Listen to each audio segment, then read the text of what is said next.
museum, and one of our artisans met with them. So there's a really broad engagement when we all kind of use our 2 degrees of freedom. And we're trying to figure out now, what is the loose group of 10 or 12 people who would routinely stay connected, and then people like some of you who can't join every single circle would know someone at least if you had a student that wanted to work there, or a particular idea where you thought, wow, that could be done in a museum context.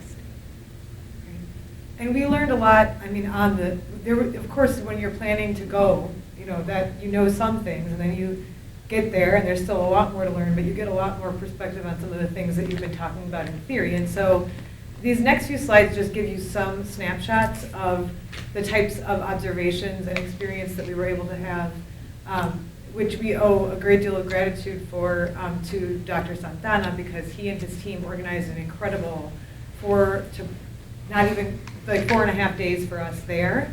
So we were in Guadalajara, and what I'm gonna do is I'm gonna kind of pass through the slides that I have to the end, and then be free to dial back as my colleagues want to focus on any particular thing. But some of the things that we did in categories are, we got to go to a bunch of different schools. This was important because Dr. Santana knew that there's a good chance that out of this IRIS incubator project and the Earth Partnerships concept, that we would need to collaborate with schools. And he wants to collaborate with schools for the museum. So I think it's also another interesting example of, by having us there for 4 days, it actually gave him a really good platform to go back through and visit all these schools. And they really ranged. So we went to a very reputable public University of Guadalajara high school, where we had a large meeting the very first day. They have some interesting environmental programming of their own going on, which is nothing to shake a stick at. We went to a more philosophical, smaller, kind of earthy, in the woods school, where this is private, and there's a meeting room there that Maria and I went to with Noah and others on the day when we divided and conquered. And we also went to a very kind of entrepreneurial based school that goes all the way through preschool to 12 and is associated with one of the national soccer teams there. And so it's very, very, very polished and cloistered and totally different than the surrounding neighborhood. So we saw quite a variety of different school contexts that will inform our work. I mean, I can't imagine Maria trying to even talk about doing Earth Partnerships without having seen those things. Yeah, and if I can just say one thing about the schools, I mean, they were so different, but one of the things that really resonated throughout is that they all do environmental stewardship on the grounds, but in very different ways. One of which is where they will not plant any tree. If something comes down, they will replant it, but they will not plant any other tree. To the other one that actually has students doing gardening. To another school that the third school actually has an environmental center as part of the school. So that gives you the kind of an idea of the breadth of things that are going on there. So. And those are I think all of those schools will in some way be at the table as this new Earth Partnerships concept is being developed. And then we had a lot of opportunities to present to and share with potential collaborators, both within the University of Guadalajara system, and in some cases at the actual schools and in some community settings as well. One thing that I did not include a special slide for was we got to also do some, we did some community context assets and needs as well, but the thing that I failed to kind of represent here is that we did have some official meetings at like the county government equivalent, learning about their planning processes and learning about the governmental structures that might bear on programming that we would be involved with, which was interesting. And so in addition to the schools and the university settings and the potential collaborator settings, we also got these less defined experiences in the community to learn about, as I was referring to before, what's around this museum site, And we really had some interesting experiences here. This is at a independent, cooperatively governed garden that was basically public land that was acquired by a group of community members. And you can't really see, but these are some older individuals who have been farming the land basically just to get their disbursement of the vegetables. It's right in the city pretty much. And so we got to learn about that effort. This was a community meeting at a restaurant where in that neighborhood they have a site that's kind of needs to be changed over. It's an old zoo, and people are really concerned about the the environment within the zoo and the animals and whether that's a good thing to have there anymore. And they're trying to fight for it to still be something that would serve children in the community as opposed to a developer just being able to seize the opportunity to turn it into something else.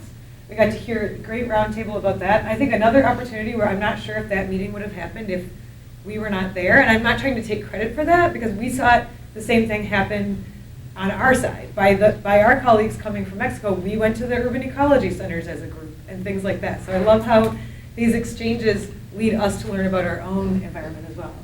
This is a pic. These two are from probably, in my opinion, the most sort of the community that sticks in my mind about the disparities of experience in Guadalajara. So from the museum or some of the glossiest shopping mall environments I've seen, traveling in various places before, to this community where like these kids are playing soccer in the dirt and they don't have a ball, or they might have a ball but they don't have goals, right? And this is just right up the hill from where the museum is, and this area is very lacking in infrastructure. And this is the one little community center that's the only public space besides the church that's been put in that area where a kid could go be with other kids outside of their home or outside of the street. And that's just a woman who's kind of a grassroots activist who's been working with kids in the community for a long time and basically found like a garage space with a garage door that she can put some art supplies in and things. So that was all really helpful for us to understand if we're really serving Greater Guadalajara with this museum, what exactly is that issue. And then Paul got to take the one visit to a really natural region, so I was hoping he could talk a little bit about that. And then we just had great times with our collaborators. I think there's some, can you go back just to the community? Mm-hmm. So in the, I think it's really important to just contextualize what people in these areas are living with in terms of, security in their communities. Mm-hmm. So there's, one of the places that we visited was the edge of this, conservation area that everybody is afraid to go into because they're concerned about gun violence or gangs. And these areas where these children were, there's also a lot of concern about violence. When we were talking also on the transportation project, one of the things that they wanted us to work on was boys and girls through the beginning of middle school, about 45% walk to school.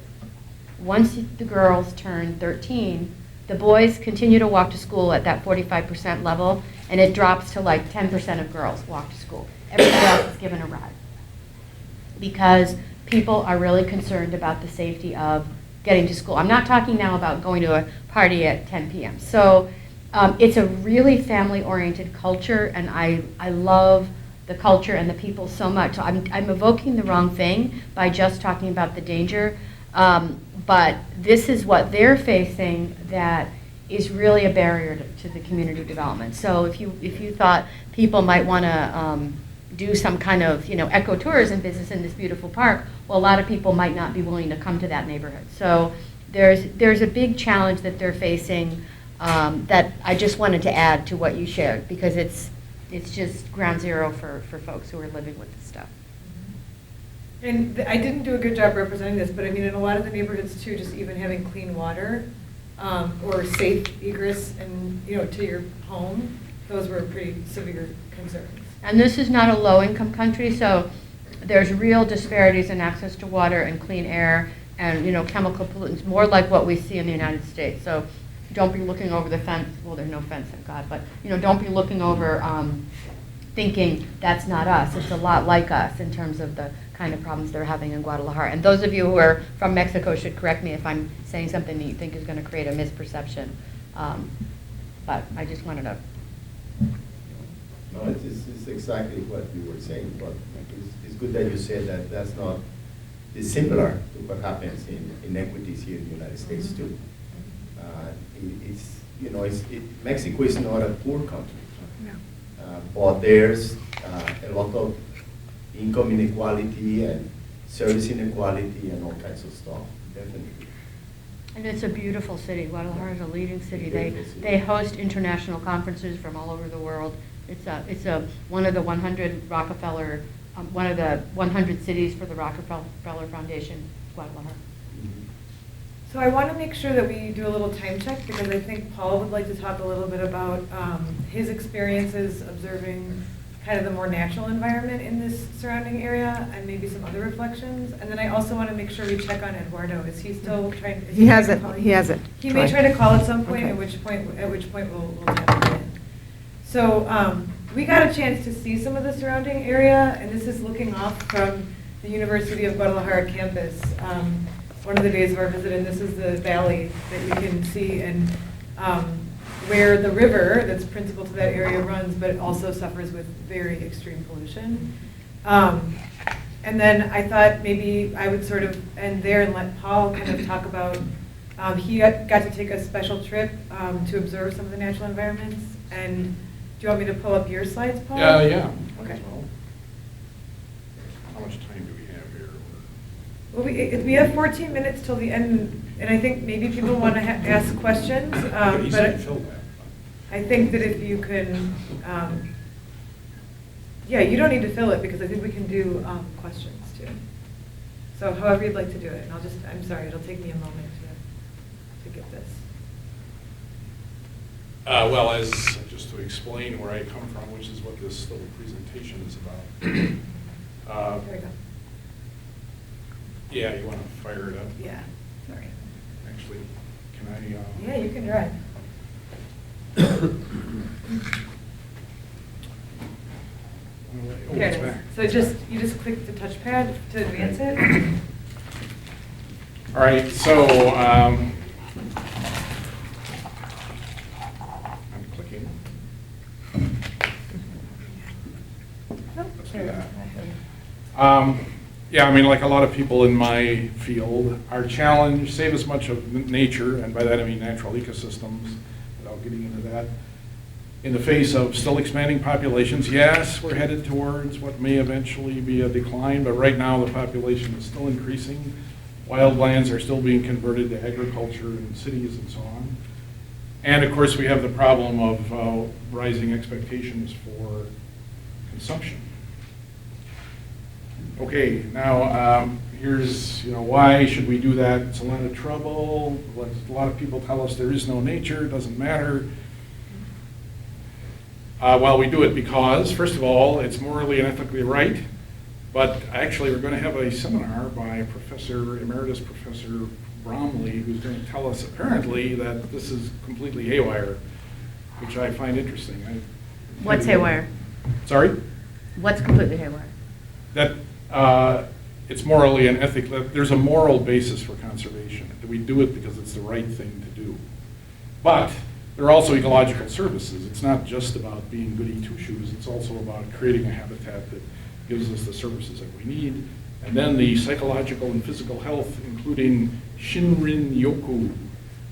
Right, Japanese is not too good. This is forest bathing, the idea that if you are out in natural habitats, it's actually good for your health, for which there is actually quantitative evidence. So the museum, the MCA, is one organization, as has been explained, that makes these, creates a place where we can begin to make these connections between the urban life and the landscape as a whole. And we talked about school programs, and we can skip all that. Okay, so therefore, conservations have to work together with urban planners to make cities as livable, as pleasant as possible. And I'm always pushing the stealth objective, which is to keep as many people in cities for as long as possible so they don't wreck the countryside. Yeah, but provide high-quality experiences in natural ecosystems and rural areas for all people. We don't want this to be an exclusive thing, not just rich people who can buy land or have private nature reserves like Club Med. And by the way, I thought there was a Club Med in Jalisco, but apparently it's out of business, if anybody has any insight on that. Here's from Google Earth. This is Guadalajara. And there's a green area here called Primavera. And over here is this canyon that Mary Beth showed. So Guadalajara is beautifully situated for connecting people to wild landscapes. This is a volcanic region. Its vegetation it's been used quite a bit and a little bit abused. It's not an extremely rich area, but in the context we're talking about, I don't think that's important because it is a natural habitat. There are native species there. And similarly here, this area will, I think that might be the next slide. Yes, this is a map of river systems in Guadalajara. And when you zoom in on the Google Earth, here's the Rio Santiago, and you see these white patches. I mean, it's a horribly polluted stream, as Mary Beth mentioned. And in fact, if you go and read about this, the first thing you'll see is they'll tell you about the child who died when he fell into the river and over a period of time succumbed because of apparently heavy metal poisoning. It's very seriously polluted, which means there's work to be done. So as we say, this museum is the center of activities. So now what I'm trying to do now is imagine from the standpoint of someone who wants to save biodiversity, how can I work with my colleagues who are more urban-oriented to come up with programs that are going to make people understand the importance of this larger landscape. So as we say, the museum is the focal point. This is just an idea, which I'm stealing from Trish O'Kane and Jack Kloppenberg, who some of you might know. Trish is now at the University of one of those northeastern states, Vermont, New Hampshire, Vermont. They came up with this system which connected university students to middle school students using birds and a visit to a local park as a way of getting the middle school students sort of connected with nature. They called it Nature Club. And it's very similar to the Earth Partnership thing. It's a slightly different orientation. And the part that's appealing is the connection of the university students who act as teaching assistants for a capstone class. So they're getting credit for a class while interacting with the kids who like very much interacting with the college kids. So it's a very idea. So I'm thinking this is something that can be done in cities. Here in Madison, it's done at Warner Park, I believe. Yes. And in Guadalajara, there would be similar opportunities, although this area that Lori mentioned it's a park very close to the neighborhood, but they don't like to go there because of all the gang activity. But that can be dealt with somehow. But the point is that there is ecology in the city, not just in the landscape. So that would be the place to start. And since I like plants, birds would be certainly one good possibility, but you could also go around and have the students figure out, what are the wild plants? We don't want to get into the cultivated stuff, it gets too complicated. But what weeds do you find in the city? To look at the city as an ecosystem. So encouraging this history and interest in natural history. And then this doesn't fit directly, but I thought it was cool, so I just wanted to talk about it. This is a study that was done in Mexico City using this technology called eddy covariance technology. This is the sensor here. Basically, the idea is with very sensitive wind detecting instruments, anemometers, they can simultaneously measure the movement of air parcels and measure the concentration of whatever they're measuring, typically carbon dioxide, which is done in this study. And so doing this and doing some fancy mathematics, they can figure out the carbon balance of the upwind area, because of course this is wind moving across these sensors. And they come up with stuff like this, which is a carbon balance for this Mexico City neighborhood. And you see interesting things like, it's somewhat reassuring. I was bragging about populations, but actual human beings only account for 6% of the carbon balance of this neighborhood, which of course is strongly producing carbon dioxide. So this is a source of carbon dioxide. And big surprise, most of the carbon dioxide is coming from the transportation section, which connects up. Yeah, there is a connection. There are always connections. This connects up with our colleagues down there who are interested in the transportation component. So if we worked hard enough, we could figure out even more connections. And then this was interesting. This is the same study. These little dots are trees, street trees in the same neighborhood, which They're, of course, interested in the carbon balance aspect, but I don't think they care much about whether they're native or introduced. From my superficial observations, most street trees in Guadalajara, or many of them at least, seem to be exotics, which is ironic. They're in this area of incredible biotic richness, and they have to bring a tree from Africa to plant it. It's a cool tree, it has big red flowers. So we have work to do. What's next? I do So- want to make sure we have a few minutes for questions. So. And in conclusion, this is also in Jalisco. It's somewhere in Puerto Vallarta, and that figures into the mix too. Puerto Vallarta is the second largest city in Jalisco, is that correct? And it's, of course, a tourist haven, as this figure shows, and we'll stop there. Awesome. Thank you. So I think we just wanted to open it up to questions. Then the last slide on the first presentation said something like questions and ideas for continued collaboration, and maybe I'll try to pull it up, but the floor is open.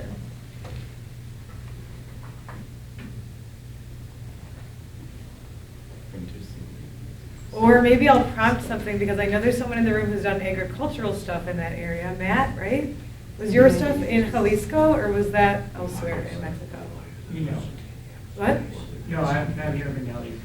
Okay, that was in a different area. But we did note, another thing we got to see on our trip was the agricultural area of this region as well, which is in jeopardy because of water supply right now. So that might be another area that didn't get attention on the slides, but is something that maybe we could all think Well, about. and another agricultural, you may already know this, but another agricultural point is this is the area where so much agave is grown. So there's a lot of ways to, rethink that industry in more environmental ways, but also an incredibly diverse and interesting plant. Genus, yeah. Genus, yeah. Well, family. actually. Family. I have a family. Right, Genus, right. yeah.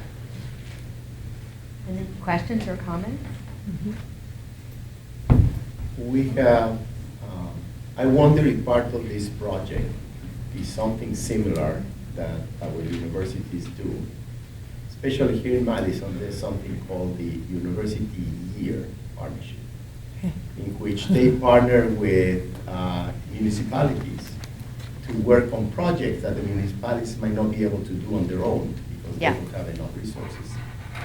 And to connecting the universities, for example, there's a campus of the University of Guadalajara in Puerto Vallarta as well, in doing projects that ecologically and sustainably, So we did They have, also- when they came here, they learned about University Year. And actually, Jason Vargo was invited to come on the trip to share the model. And there's a national conference too of that network, so that's definitely something that can be shared. I think when we got there too, because the department there we're working with, it is a good idea, but people's time will be limited, and they kind of were thinking in terms of their master's students and other kinds of projects. Sure. But I think we will definitely follow up on that, because they could, it doesn't take that long to get started if you kind of study what others are doing, and they like the idea. Again, similar to what Paul was saying, that Yeah. have university students actually connect with the courses. Yeah, that could be a You know, University Year it's project. It's Yeah. connected, it's kind of similar Yeah. concept. It's a great idea. I have a question. So I work for Extension here, and I'm wondering, I know that some universities in Mexico have formal relationships or outreach efforts through agriculture and other areas. I mean, is that a connected piece to this project? I work in youth development, not in agriculture, but there's, when we connect. So in terms of our history with Guadalajara, all of the campuses do have community outreach. A lot of times they're integrating people's social service year into that or whatever. And they have some distance capability. This particular unit that we're partnering with for the museum doesn't have that kind of mission. And so they're doing community engaged research, but they don't really have an extension function. And the University of Guadalajara is complex enough that we're still figuring out how that part would work. Because the teacher network is one, but then is there a university network that work alongside? Yeah, and on yeah, the that's a really, yeah, if there was an extension.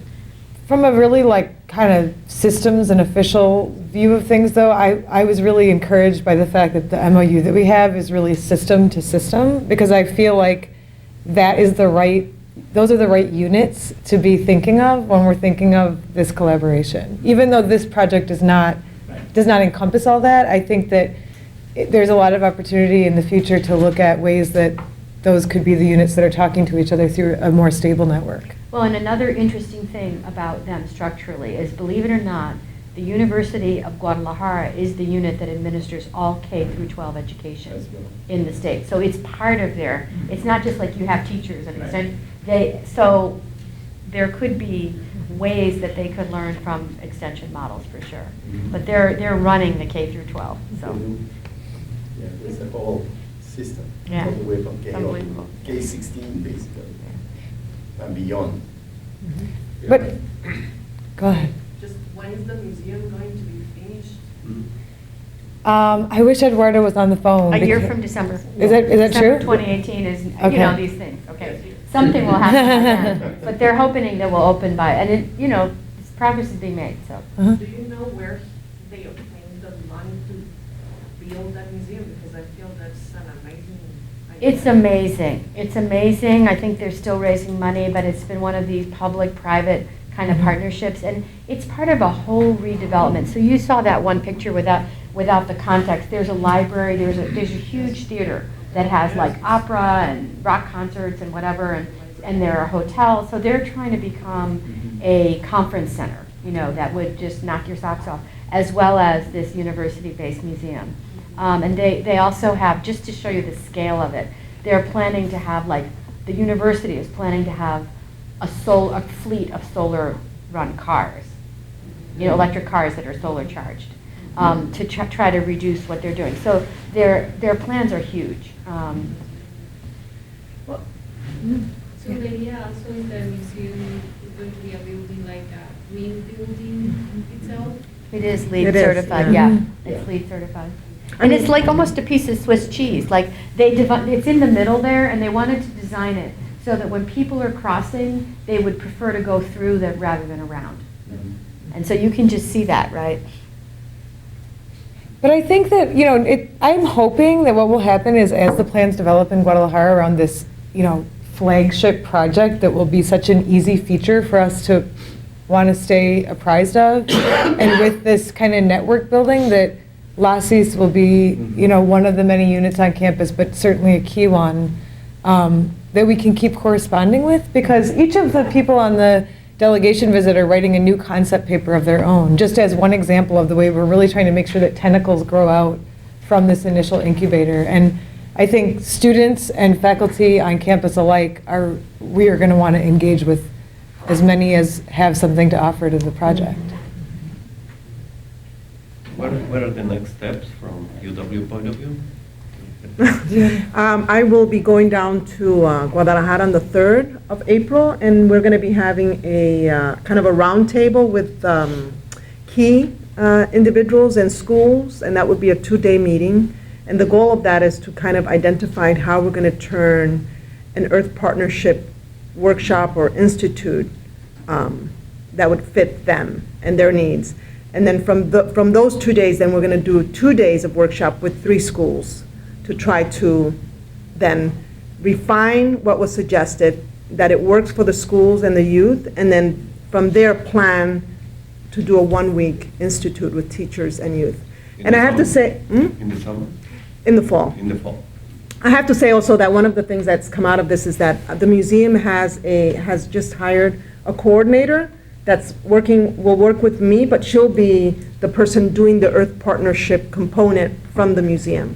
So she'll be working with the stakeholders there, visiting the schools, identifying how we could address what they've come up with as important focal points. So, you know, water has come up as important. So one of the things we'll certainly do is have a day where we focus on water, where we'll follow the drop from the headwaters to down, and then how can teachers learn to do that with their students in a way that then can feed into the museum in terms of citizen science, in terms of understanding water quality, the importance of water in the community and what students could do for civic action to address some of the problems that surface. Another next step is in the fall, we're going to have hopefully a delegation come to visit here, or one or two people. Was it two or one that you proposed? We wrote for one visiting scholar for a couple weeks, but depending on where we end up with budgets or additional funds, I think that some exchanges back and forth will be in our future no matter what. And also, I think Eduardo, I wish he were on the call, but I can speak for him